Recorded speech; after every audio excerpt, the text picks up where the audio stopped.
So I'm sitting down at the front of the table. The defense attorney is on my right-hand side. Next to her, on her right, was another attorney for the defendant. My attorney was on my left. The videographer was directly across from me at the other end of the table.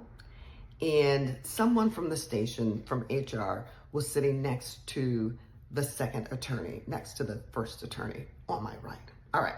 I had my purse. I just took out my notepad so I could put it on the desk so I could take notes. Ask me what this woman did. The very first thing she did, and I'm going to read verbatim because it's right here. Because y'all, I'm all about the facts. This is how the deposition began. I note that before we get started, that you do have some documents and a notepad in front of you. I would like to see those documents if I could at this time. Absolutely. This is the information, my rebuttal statement to the EEOC charge. Okay. This is the interrogatories, the answers. Okay. And this is the information regarding deposition tips. And this is some new information that I found as I was cleaning my office regarding stories that I wrote and or submitted to the assignment desk editor and other executive producers. Great. So I have got those 4 documents in front of me. You handed those to me for purposes of the record. In addition, you have a notepad in front of you. Yes? Could I see that notepad, please? Sure can. What does the notepad contain, Miss Moorhead? It's a sheet of paper. One is about some airline tickets for my husband. And these were some notes that I made regarding this case. Okay, thank you so much.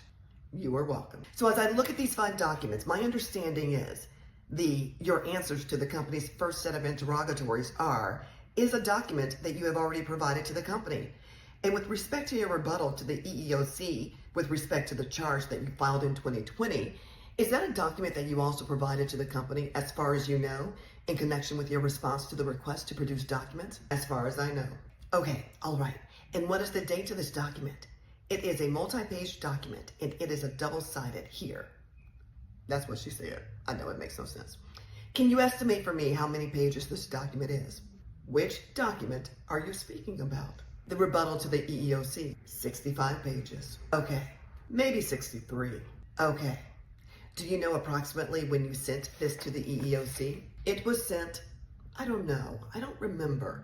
I can tell you that July 20th was the date of the EEOC mediation.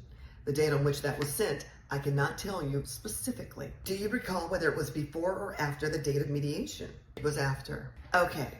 And do you recall whether it was in 2020?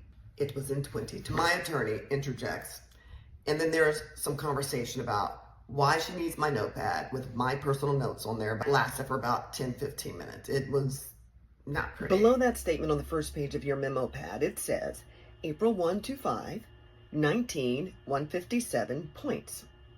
It looks like travel arrangements going to perhaps Tampa. Is that correct? I don't know. I brought that so I could take notes. So I don't know what is on there unless you show it to me and I can look at it again. Do you recall April 1 through the 5th making any arrangements for a plane trip? What year? I'm asking any year. I don't remember. April 1. I don't. Through the 5th? I don't. No. You don't recall? I would have to go back and look at my notes. I don't know. Okay. I would have to see who traveled, who it was. Have you traveled to Tampa in the last few years? Yes. When? I don't recall. Don't recall the year? You have to answer verbally, Miss Moorhead. No. I don't recall the year. I travel a lot, so I can't tell you exactly when it was or for what purpose. Can you tell me the year? I cannot tell you the year. It could have been last year. Could have been the year before that. It could have been 2016. Could have been 2015. I don't know. I'm here to talk about some serious issues, and you're concerned about a note on my notepad about going to Tampa? You know what I'm thinking. We're on the same page. So when you go into a deposition, take nothing with you. Don't have anything on the table because you don't want to give them any kind of ammunition to use what you brought in as evidence. Just walk in and be prepared. You know your case. You know your story. You don't necessarily need to have notes. And I didn't have notes. That was just legal stuff that they already had in their possession. But she tried to set up the environment as being very antagonistic and to get me off my game. And as you can see, girl, bye. one thing you need to know too is that when attorneys are asking you specific questions, don't say anything more than what is asked.